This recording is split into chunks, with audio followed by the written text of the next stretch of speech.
하나님이 사람이 되셔서 우리 가운데에서 사셨습니다. 우리는 그분의 영광을 보았습니다. 그 영광은 오직 아버지의 독생자만이 가질 수 있는 영광이었습니다. 그 말씀은 은혜와 진리로 충만해 있었습니다. 할렐루야. 왜 웃으세요? 오늘도 성탄절 예배가 없는 교회는 오늘이 성탄주일일 텐데요. 저희는 25일에 성탄절 예배를 드리기 때문에 오늘은 대강절의 네 번째 주일입니다.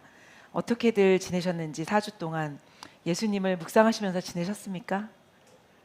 아니면 12월의 분주함 속에 할 일은 많고 몸은 피곤하고 그런 상태로 지내셨는지 참 궁금합니다.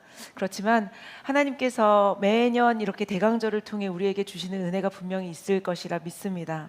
예수님을 기다리며 또 다시 오실 예수님을 묵상하고 기다리며 또 우리의 삶을 다시 돌아보고 또 그 은혜의 기쁨에 잠길 수 있는 시간이어서 너무 감사한 것 같습니다.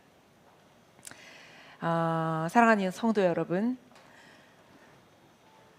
성도라는 말이 우리에게 어떤 의미로 다가오는지 잠시 생각해 보면 좋을 것 같습니다. 성도, 거룩한 무리들, 사랑하는 성도 여러분이라고 부를 때 그 호칭이 얼마나 우리에게 특권이고 우리가 가질 수 있는 정말 복된 이름인지 모르겠습니다. 오늘 나름대로 기쁜 소식을 하나 전하면서 설교를 시작하려고 합니다. 요즘 우리 세대가 뭐라고 말하냐면, 요즘 우리는 참 젊은 세대가 신앙을 떠나고 있다. 다음 세대는 없는 것 같다. 아이들을 낳고 이제 앞으로 결혼해서 아이들을 낳고 그 후에 아이들이 고생하고 힘들 걸 생각하면 이게 맞는가? 라는 생각을 한다는 말을 참 많이 듣습니다. 그런데 최근에 나온 한 연구를 보면, 그 결과를 보면 조금 다른 이야기가 시작되고 있는 것 같은 느낌이 있어요. 그 X세대를 지나서 무슨 세대를 지나서 지금은 Z세대라고, Z세대라고 하잖아요. 그 세대의 크리스찬들이 인생에서 가장 중요하게 여기는 가치가 무엇인지 조사를 해봤다고 해요. 뭘 것 같으세요? 첫 번째가, 요즘 Z세대들은 뭘 가장 중요하게 생각할까? 자기가 본인이 Z세대라고 생각하시는 분. X, Y 세대를 지나서 MZ세대, Z세대라고 생각하시는 분. 가장 뭐를 중요시하게 생각하세요? 삶을 살면서 내 인생에 가장 중요한 것은 이것이다 하는 것을 나 내뱉었다가 수습이 안 될 수 있으니까 속으로 한번 생각해 보시면 좋을 것 같아요. 그 조사를 했는데 그 신세대들, 그 요즘 세대 사람들이 첫 번째로 꼽은 것이 행복한 가정이었대요. 되게 의외인 결과죠. 그리고 두 번째가 개인적 건강이었다고 해요. 그리고 세 번째가 두둥 신앙생활을 꼽았대요. 50%가 넘는 그 포션으로. 그리고 나서 그 다음이 돈, 경제라고 했다는 거예요. 잘 살아야 돼, 돈 벌어야 돼, 너희들은 성공해야 돼 했던 80, 90년대 부모님들, 그 세대하고는 달라지는 것을 볼 수 있다는 거죠. 돈보다, 성공보다 신앙을 먼저 앞에 두었다는, 신앙이 네 번째였다는 것도 너무 감사한 일인데, 세 번째였나요? 네, 세 번째, 신앙이 세 번째였던 것도 너무나 감사한 일인데, 그 앞에 행복한 가정, 하나님이 주시는 가정과 그리고 개인적인 건강을 유지하는 것, 이런 것들도 돈과 명예와 내 성공보다 앞섰다는 게 참 좋은 사인인 것 같습니다. 그러면서 2025년에 조사한 그 혼인율과 출산율이 오랜 시간 이후에 다시 조금씩 증가하고 있다는 이야기가 들려온다는 거죠. 이것은 그냥 단순한 통계의 결과를 알려드리는 것이 아니라, 이것이 무엇을 말해주느냐면, 한 세대가 우리의 삶을 어떻게 살 것인가를 다시 진지하게 스스로 묻고 있다는 증거 같습니다.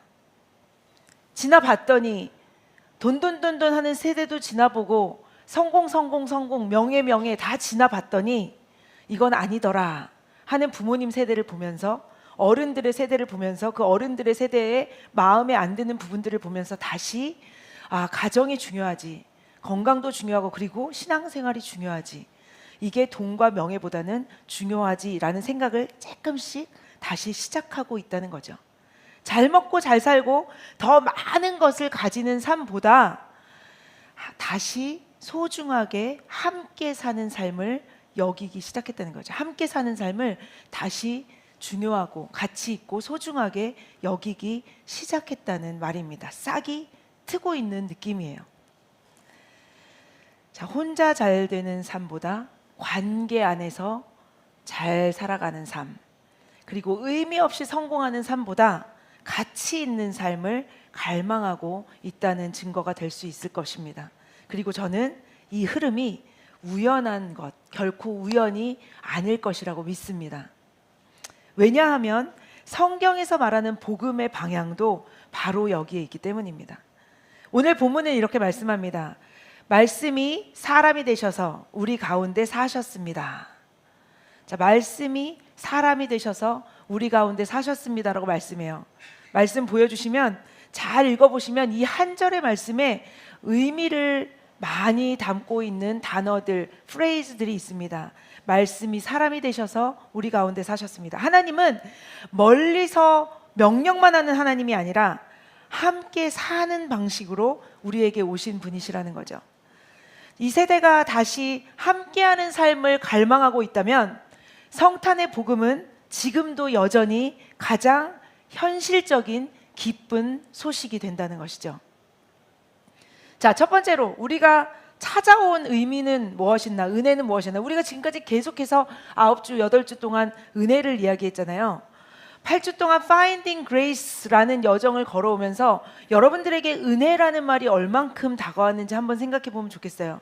은혜를 외치고 은혜를 외치고 은혜를 외치는데 여러분들은 아유, 그 했던 말 은혜 그 두 글자를 뭐 이렇게 얘기를 하나 하고 마음에 와닿은 것이 없는지, 아니면 은혜는 이런 건 것 같아, 내 삶의 은혜는 이렇게 다가온 것 같아 라는 느낌이 있으셨는지, 깨달음이 있으셨는지, 이 전체 시리즈를 한 문장으로 만약에 요약을 한다고 치면요, 은혜는 개념이 아니라 경험이다 라고 말할 수 있을 것 같아요.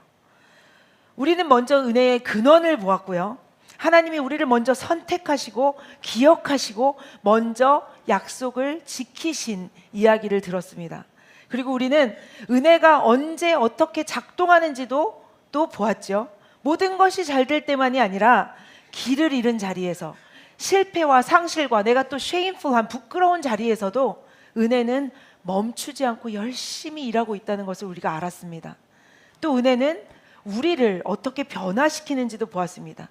정죄가 아니라 회복으로, 포기가 아니라 다시 부르심으로, 그리고 끝이 아니라 보내심으로 하나님은 우리를 계속해서 은혜 가운데 만나 주셨어요.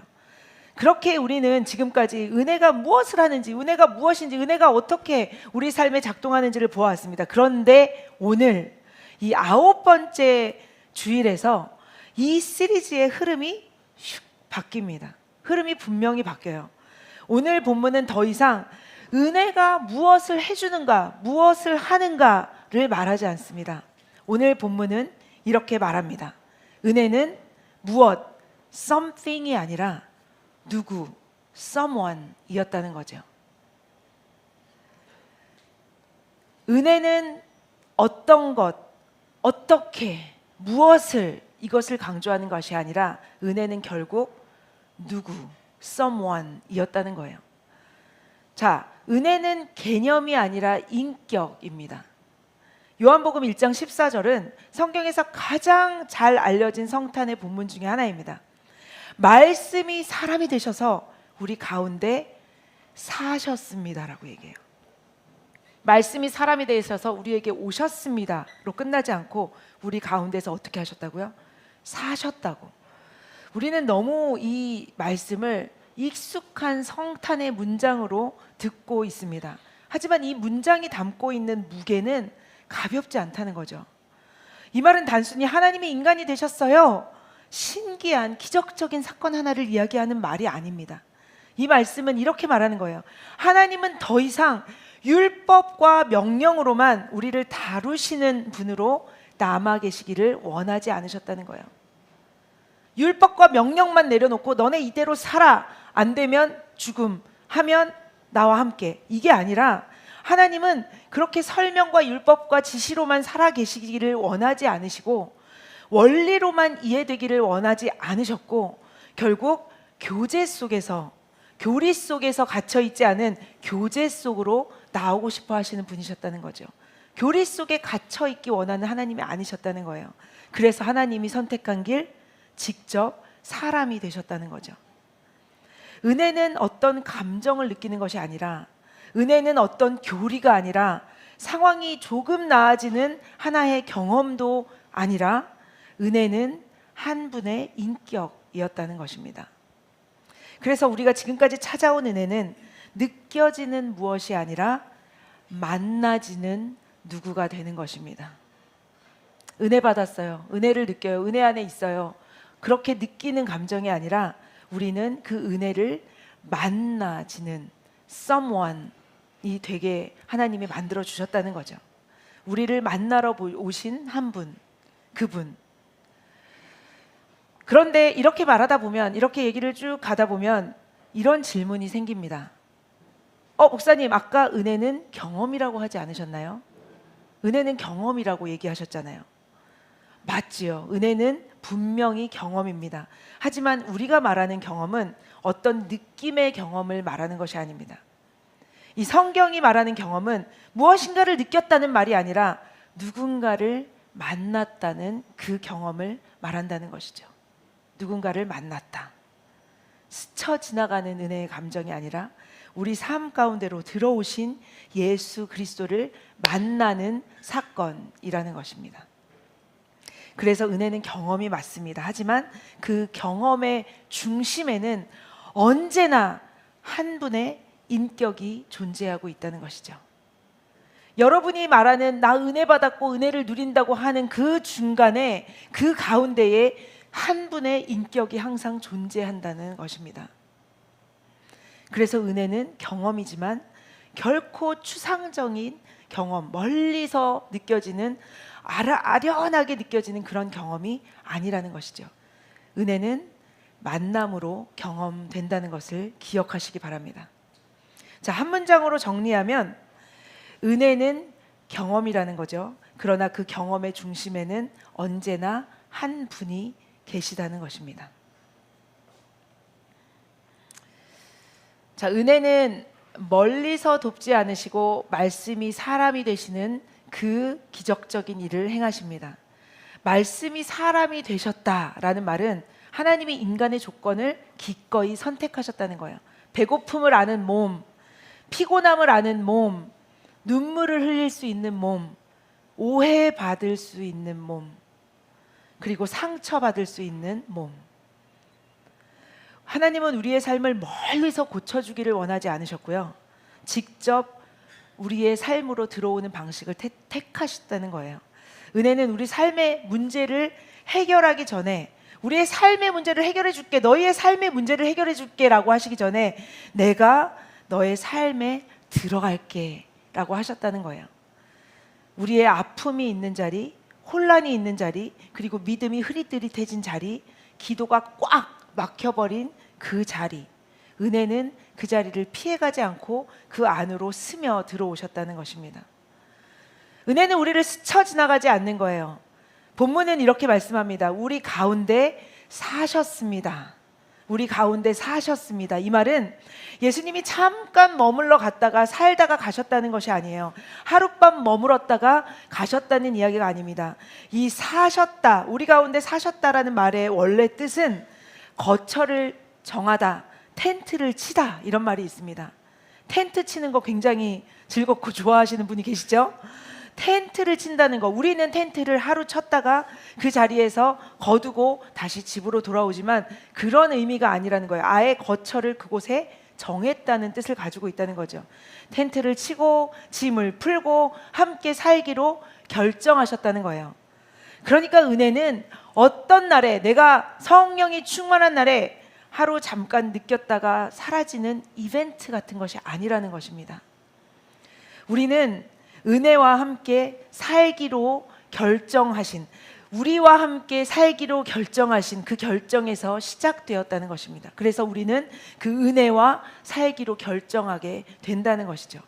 예수님은 우리 말로 말씀하셨고 우리 시간 속에서 걸으셨고 우리 삶의 한 복판에서 자리를 잡으셨다는 거예요.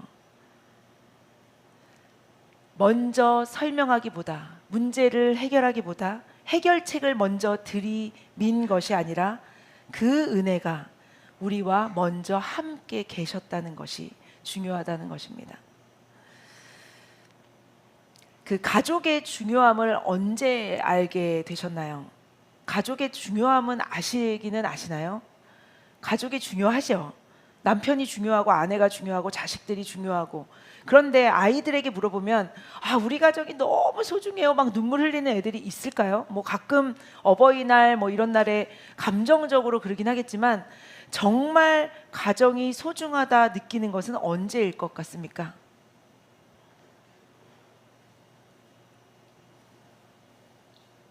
철들고 나서, 아플 때, 어려울 때, 시간이 지나고 나서 되돌아봤을 때 먼저 은혜가 우리에게 함께 계셨다는 것은 우리가 채 알기도 전에, 우리가 그것을 appreciate 하기도 전에, 우리가 그것을 인정하기 전에 이미 우리를 둘러싸고 계신 은혜가 계셨다는 것을 말합니다.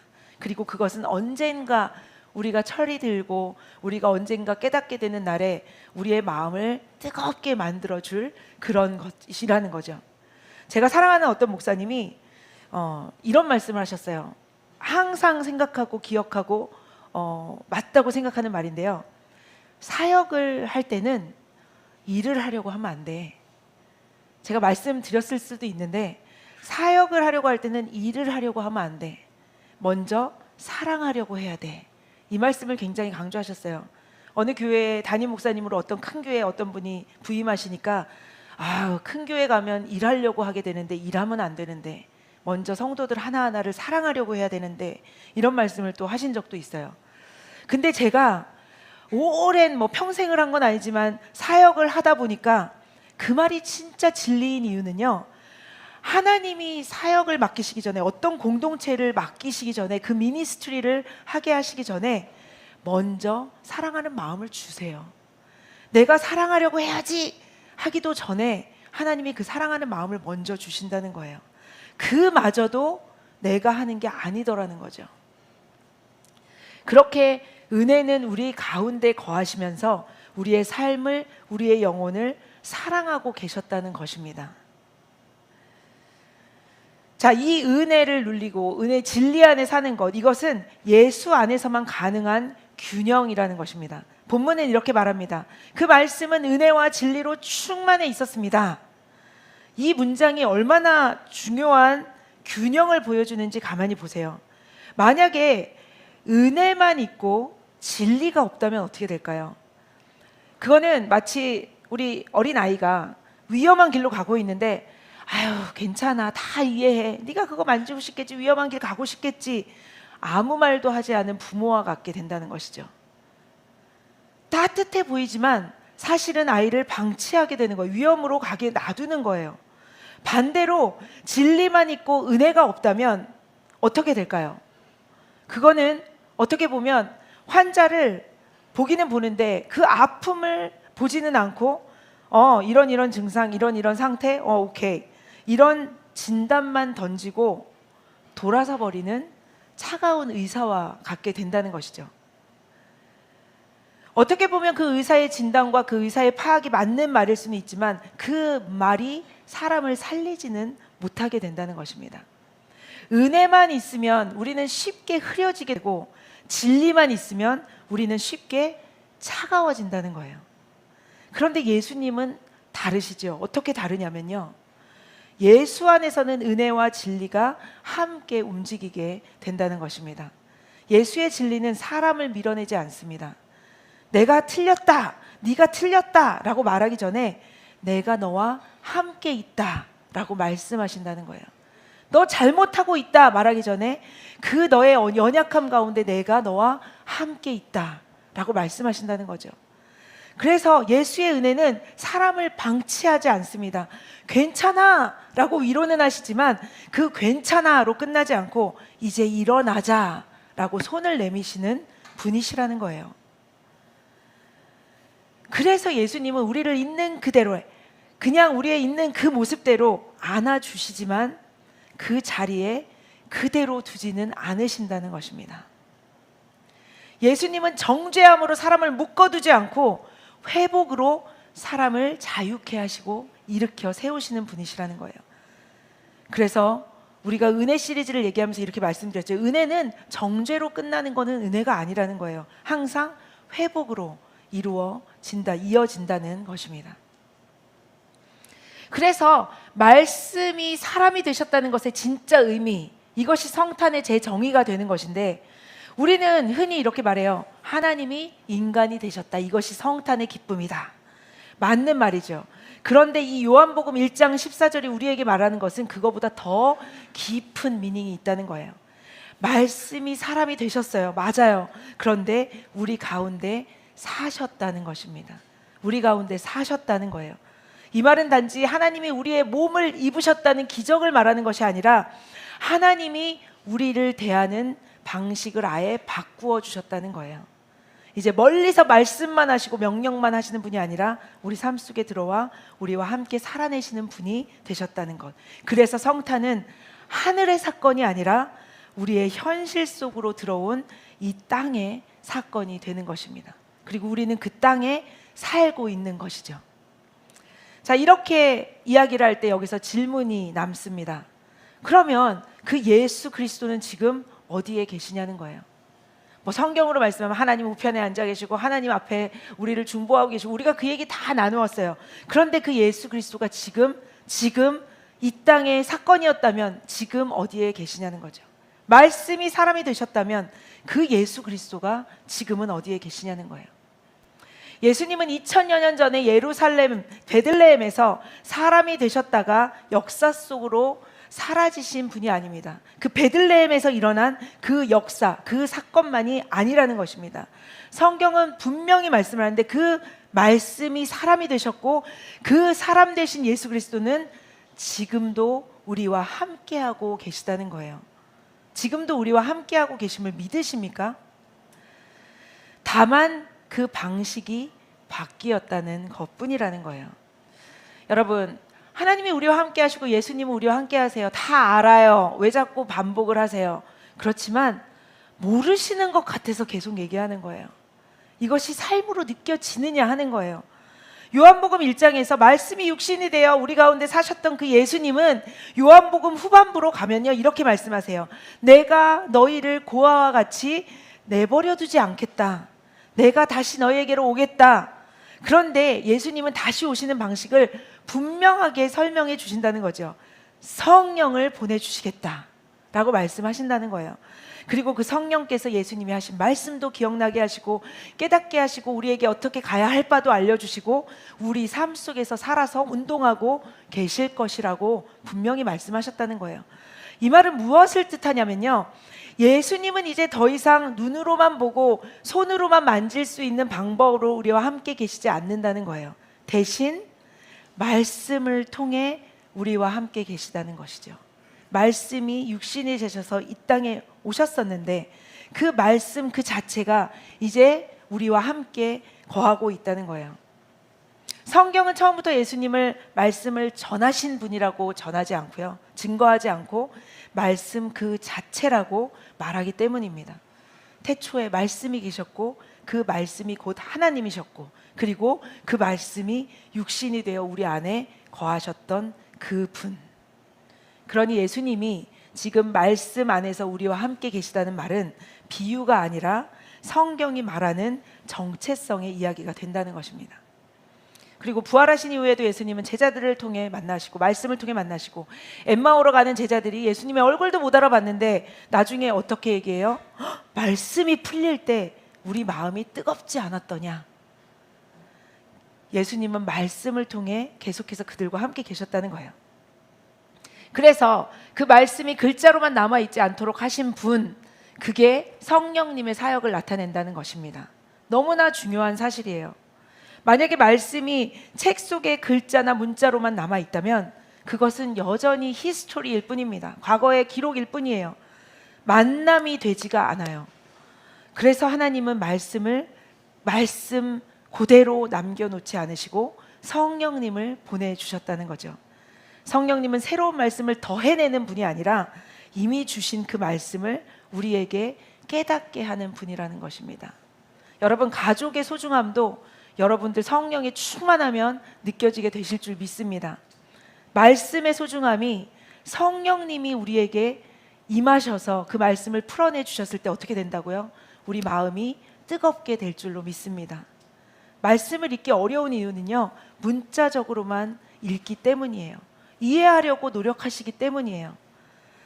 그 깨닫게 하시는 성령님을 체험하게 되면 말씀이 달고 오묘해질 줄로 믿습니다. 어떤 순간에는 수없이 읽던 말씀이 갑자기 나를 향해 돌출해 오고, 어떤 구절이 내 삶을 정확하게 비춰주고, 어떤 말씀이 나를 정죄하지 않고 다시 살아나게가 해주는 그 힘이 느껴질 때, 그때 우리는 알게 된다는 거예요. 아, 지금 예수 그리스도께서 말씀으로 나와 함께 하고 계시는구나. 그리고 이 성령 하나님께서 내 삶 속에서, 내 마음 속에서 그 말씀을 깨닫게 해주고 계시는구나. 말씀이 다시 살아있는 말씀이 되어 우리 삶 안에서 숨쉬기 시작하는 순간이라는 것입니다. 그래서 우리의 신앙은 과거의 예수 그리스도를 기억하는 신앙이 아니라 지금도 여전히 말씀으로 우리를 만나주시는 예수와 함께 사는 신앙이 된다는 것입니다. 이제 우리는 이 흐름을 분명히 보게 되는 거죠. 성탄은 말씀이 사람이 되어 우리 가운데 오신 사건이고, 오늘의 신앙은 그 예수 그리스도께서 다시 말씀으로 우리와 함께 계시는 삶이고, 그 말씀을 내 삶의 언어로, 내 마음의 깨달음으로 경험하게 하시는 분, 우리를 변화시키시는 분은 성령님이시라는 것입니다. 여러분, 항상 갈망하시잖아요. 예수님 만나고 싶으시다면서요. 그죠? 예수님과 함께하고 싶으시다면서요. 성령 체험하고 싶으시다면서요. 아, 저 말씀 안에 살고 싶어요. 예수님과 함께 살고 싶어요. 예수님이 하시는 대로 하고 싶어요. 성령 충만한 삶을 살고 싶어요. 그런데 내 삶에 말씀을 연구하고 펴고 하나님이 역사하시는 시간을 할애하지 않는다면 말뿐인 신앙이라는 거예요. 매일매일 말씀을 가까이 하고 매일매일 정독해 보시기 바랍니다. 예수님이 지금도 우리와 함께 하심을 느끼게 되실 거라니까요. 성령의 역사하심을, 지금도 성령이 나를 이렇게 뜨끈뜨끈하게 좌지우지하고 계시는구나, 그것을 날마다 누리게 되실 줄 믿습니다. 사랑하는 사람을 볼 수 없으면 그 사람의 흔적이라도 찾아 헤매는 게 우리의 본능인데, 사랑한다면서, 예수님 사랑한다면서, 성령님을 갈망한다면서 이렇게 만날 수 있는 방법, 함께 할 수 있는 방법, 체험할 수 있는 방법을 알려주시는데 어떻게 안 하실래요? 기억하시기 바랍니다. 말씀은 우리를 정죄하고 가르치기 위해서, 그래서만 주신 선물이 아니라 우리를 만나 주시기 위해서 주신 선물이라는 것을 꼭 기억하시기 바랍니다. 그래서 조금씩이라도 괜찮습니다. 완벽하지 않아도 됩니다. 말씀 앞에 서는 시간을 하루에 잠시라도 우리 삶에 여시기 바랍니다. 잠시라도, 한 번이라도, 두 번이라도, 그리고 그 자리에서 예수님이 우리와 함께하고 계심을, 성령님이 내 안에서 역사하고 계심을 자연스럽게 경험하게 되시기를 바랍니다. 그래서 그 성령님이 역사하셨던 순간과 말씀이 없이 내가 사는 순간의 다른 점을 내가 느끼기 시작하면 우리는 말씀을 놓지 못하는 사람들이 되게 될 것입니다. 우리는 과거의 예수 그리스도를 그리워하는 공동체가 아니라 지금도 말씀으로 우리를 만나시는 그 예수와 함께 사는 공동체임을 우리가 믿고 나아가기를 원합니다. 그래서 우리에게 필요한 질문이 이것입니다. 질문을 드릴 텐데, 자, 나는 여전히 말씀을 이해하려고만 애쓰고 있지는 않은가? 그래서 어려워. 아, 모르겠어. 뭐라는 거야? 혹은 말씀이 이미 나와 함께 살고 계시는데 나는 여전히 거리를 두고 서 있지는 않은가? 그리고 성령님께서 말씀을 통해 나를 깨닫게 하실 때 나는 그 자리에 잠잠히 머무르고 있는가? 그 깨달음, 그 역사하심을 온전히 느끼고 받아들이고 있는가? 이 질문을 스스로 해보시기 바랍니다. 예수 그리스도께서는 우리를 만나 주시려고 말씀이 육신이 되어 이 땅에 오신 것입니다. 성경은 우리를 만나 주시기 위한 하나님의 매개체임을 잊지 마시기 바랍니다. 우리는 말씀을 다 아는 사람들, 다 이해하는 사람들이 아니라 말씀 앞에 서는 사람들일 뿐입니다. 자, 사랑하는 여러분, 은혜는 설명만 하지 않습니다. 은혜는 설명하지 않습니다. 우리와 함께 해 주십니다.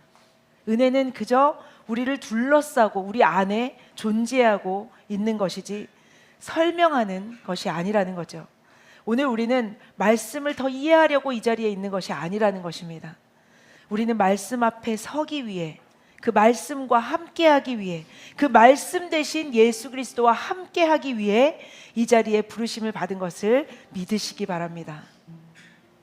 이제 우리는 이해하는 자리가 아니라 경외함으로, 그 말씀을 두려워함으로, 그 예수 그리스도를 경외함으로 나아가는 자리로 우리를 옮겨야 할 것입니다. 말씀 앞은 다른 누구도 아닌 주님 앞에 홀로 서는 자리입니다. 우리가 이제 찬양으로 고백할 텐데 이 찬양의 고백은 이렇게 시작합니다. 말씀 앞에서 경외함으로 주께 홀로 섭니다. 여러분, 삶이 힘들고 어렵다고 말씀하지 마시고요. 그 말씀 대신 예수 그리스도 앞에 나아가 서시기 바랍니다. 어떤 마음으로? 두렵고 떨리는 마음으로. 예수 그리스도, 나와 함께하여 주시옵소서. 내 삶의 모든 문제와 어려움들이 그 예수 그리스도를 경외하는 것에 비하면 아무것도 아니게 저를 만들어 주시옵소서. 이것이 우리의 자세가 되어야 될 줄 믿습니다. 생명의 말씀을 읽고 끝내는 자들이 아니라 그 말씀 앞에서 순종으로 예배하는 자들이라고 이 노래의 가사가 우리에게 말해줍니다. 삶을 살아내라고 말해줘요. 생명의 말씀 읽고 순종해서 주를 예배합니다. 우리 교회가 강조하는 것이죠. 삶이 예배가 되는 공동체, 삶으로 예배하는 공동체. 이 말씀은요, 기록된 글자로만 남아있는 것이 아니에요. 그 말씀에는 힘이 있고 능력이 있습니다. 그 힘은 우리를 설득하는 힘이 아니라 우리를 거룩하게 하는 힘입니다. 그 거룩한 말씀은 한 시대를 지나 사라지는 말이 아니라 세세토록 다음 세대를 통해 영원히 복음이 되어 말씀하시는 하나님의 음성이라는 것입니다. 세대가 예수님을 떠나는 것 같지만 조금씩 씨앗이 뿌려지고 그 풀빛들이 자라나면서 아, 내가 신앙을 지켜야겠구나, 내가 하나님이 주신 가정을 만들어야겠구나, 하나님이 나에게 함께하라고 하시는구나 깨닫게 된다는 거죠. 그래서 거룩한 말씀이 세세 영원히 복음이 되어 말씀하신다고 고백하는 것입니다. 그리고 이 찬양은 우리에게 질문을 합니다. 하나님은 말씀을 잘 아는 사람을 찾고 계신가? 아니면 말씀 앞에서 두려워 떠는 자들을 찾고 계신가? 하나님 말씀에 두려워서 떠는 자, 그 말씀에 생명을 거는 자, 그 한 사람을 찾고 계시다는 거예요. 말씀 앞에서 내 계산을 내려놓고, 내 안전을 내려놓고, 내 편안을 내려놓고 그 말씀에 내 생명을 거는, 내 인생을 거는 한 사람. 말씀이 누구라고요? 예수 그리스도. 예수 그리스도의 생명을 거는 그 한 사람, 그 한 사람을 찾으시는 주님의 약속을 믿으시기 바랍니다. 하나님 말씀에 운명을 걸고 순종하며 주 따라가는 우리, 이것이 예수 그리스도께서 이 땅에 오신 목적이고 이유입니다. 그리고 그렇게 말씀 앞에 서는 사람들로 인해 하나님은 당신의 나라를 이루어가고 계십니다. 우리 함께 찬양으로 고백하며 하나님, 우리가 그 한 사람 되겠습니다. 함께 고백하며 나아가겠습니다. 하나님 아버지, 오늘 우리는 말씀이 글로만 머물지 않고 우리에게 오셔서 복음이 되셨다는 사실 앞에 서 있습니다. 이것이 은혜입니다. 멀리서 설명하신 말씀이 아니라 우리 가운데로 오셔서 함께 살아주신 말씀, 주 예수 그리스도를 기억합니다. 그 말씀이 과거의 역사나 기록으로 끝나지 않고 지금도 말씀으로 우리와 함께 계심을 믿습니다. 성령 하나님, 그 진리 되신 말씀을 지식이 아니라 삶으로 깨닫게 하여 주시옵소서. 이해하려고 애쓰는 자리에서 경외함으로 서는 자리로, 거리를 두는 자리에서 동행하는 자리로 우리를 옮겨 주시옵소서. 한 글자 한 글자마다 예수 그리스도를 느끼게 하여 주시고, 그 말씀이 우리에게 와서 복음이 되었듯이 우리의 삶도 그 복음을 살아내는 자리가 되게 하여 주시옵소서. 이제 우리의 마음과 삶을 담아 예물을 드립니다. 모든 것이 주님께로부터 왔음을 고백하며 다시 주님께 올려드립니다. 이 헌금이 의무가 아니라 응답이 되게 하시고 계산이 아니라 감사가 되게 하여 주시옵소서. 말씀으로 먼저 우리에게 오셔서 복음이 되어주신 하나님께 우리의 시간과 물질과 삶을 기쁨으로 올려드립니다. 이 예물을 사용하셔서 주의 말씀이 더 많은 삶 가운데 거하게 하시고 주의 은혜가 이웃과 세상 속으로 흘러가게 하여 주시옵소서.